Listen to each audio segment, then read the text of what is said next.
Timeline, 5000 ans d'histoire, Richard Fremder.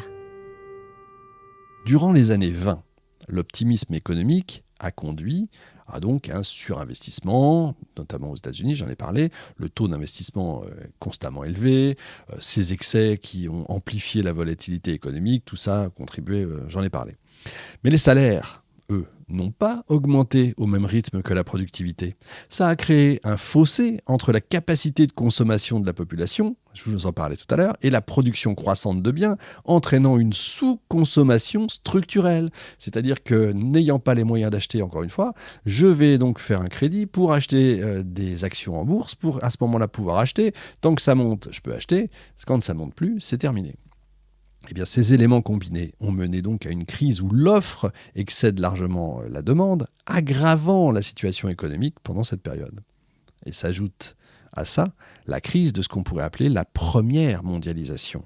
Après la Première Guerre mondiale, les deux grandes puissances ont tenté de revenir à une mondialisation, on va dire, mieux organisée. Ça inclut la création de la Société des Nations et l'Organisation internationale du travail pour réguler les relations internationales et la concurrence. C'est avant le FMI, c'est avant tous ces organismes, évidemment. L'étalon or devait justement permettre d'éviter la déflation et la Banque des règlements internationaux a été créée pour coordonner l'action des banques centrales face aux crises, comme les banques centrales européennes, etc. aujourd'hui. Mais le manque de coopération, justement, entre les États, notamment des États-Unis, a mené à des politiques désordonnées, ce qu'on appelle du n'importe quoi. La chute des prix des exportations, la réduction du crédit international, tout ça a poussé pas mal de pays vers le protectionnisme dont je vous parlais, pour protéger les économies, leurs économies locales, et redistribuer les impacts de la crise. Alors les pays ont tous essayé des relances diverses et variées pour tenter de sortir de là. Hitler, par exemple, en Allemagne, bien sûr, a réussi à réduire le chômage grâce, faut être honnête, faut dire les choses telles qu'elles sont, grâce à plusieurs mesures économiques et sociales radicales, ça c'est clair.